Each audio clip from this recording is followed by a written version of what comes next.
Assalamualaikum warahmatullahi wabarakatuh. Alhamdulillahirabbil alamin. Wassalatu wassalamu ala asrofil anbiya'i wal mursalin wa ala alihi wa sahbihi rasulillahi ajmain. Kembali kita bersyukur kepada Allah Subhanahu wa taala atas limpah nikmat, rahmat serta karunia-Nya kepada kita semua. Kemudian bersolawat kita kepada baginda Rasulullah sallallahu alaihi wasallam. Allahumma shalli ala sayyidina Muhammad wa ala ali sayyidina Muhammad. Baiklah, di sini saya dari kelompok 4 akan menyampaikan materi kami mengenai pengujian hipotesis. Di dalam pengujian hipotesis ini, poin-poin yang akan kami bahas yaitu pengertian hipotesis, kesalahan dalam pengujian hipotesis, kriteria hipotesis, dan kemudian yang terakhir yaitu langkah-langkah uji hipotesis. Baiklah, saya Fariza Fahmi akan menjelaskan mengenai pengertian hipotesis dan kesalahan dalam pengujian hipotesis. Masuk poin yang pertama yaitu pengertian hipotesis. Istilah hipotesis berasal dari bahasa Yunani, yaitu hupo yang artinya sementara dan tesis yang artinya pernyataan atau teori. Karena hipotesis merupakan pernyataan sementara yang masih lemah kebenarannya, maka hipotesis perlu diuji kebenarannya. Karlingor dan Tukman mengartikan bahwasanya hipotesis yaitu sebagai dugaan terhadap hubungan antara dua variabel atau lebih. Sedangkan Sujana dalam metode statistika mengartikan bahwasanya hipotesis yaitu asumsi atau dugaan mengenai suatu hal yang dibuat untuk menjelaskan sesuatu yang sering dituntut untuk melakukan pengecekannya. Dengan demikian, maka dapat kita katakan bahwasanya hipotesis adalah jawaban atau dugaan sementara yang harus diuji lagi kebenarannya. Baiklah, masuk mengenai penjelasan tentang kesalahan dalam pengujian hipotesis. Dalam pengujian hipotesis, kesalahan-kesalahan yang sering terjadi yaitu yang pertama, kesalahan tipe 1. Kesalahan tipe 1 adalah suatu kesalahan bila menolak hipotesis yang benar seharusnya diterima. Dalam hal ini, tingkat kesalahan dinyatakan dibaca dengan alfa. Kesalahan tipe ini sangat sering digunakan dalam penelitian pendidikan. Bahkan, hampir semua penelitian pendidikan menggunakan kesalahan tipe 1 ini.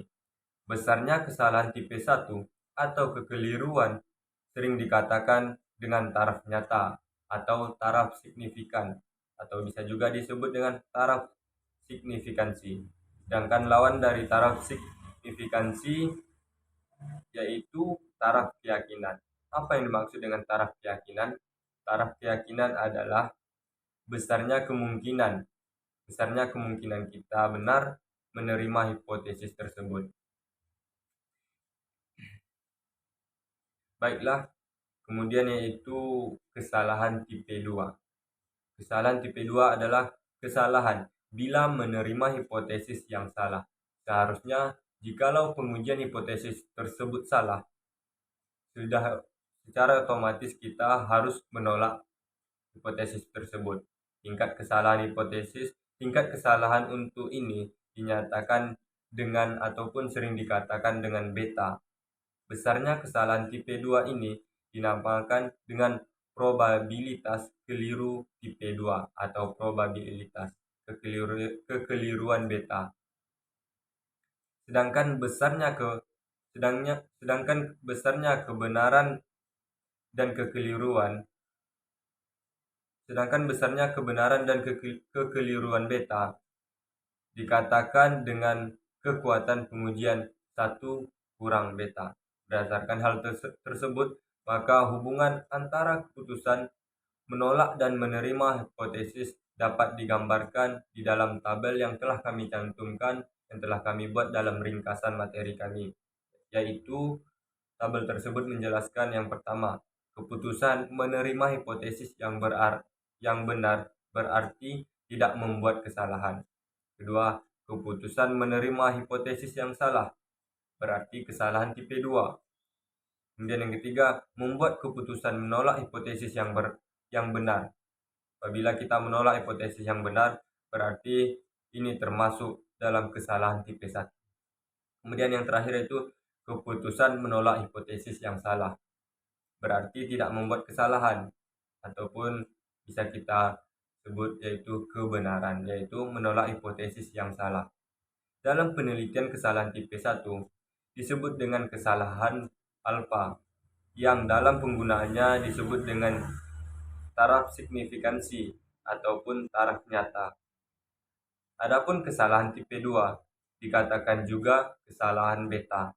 Dalam pengujian hipotesis kebanyakan digunakan kesalahan tipe 1, yaitu berapa persen kesalahan untuk menolak hipotesis yang benar seharusnya diterima, dan sebagai kesepakatan dalam pembuktian hipotesis dalam buku digunakan kesalahan tipe 1 ataupun taraf signifikan, yang sering juga disebut dengan taraf signifikansi.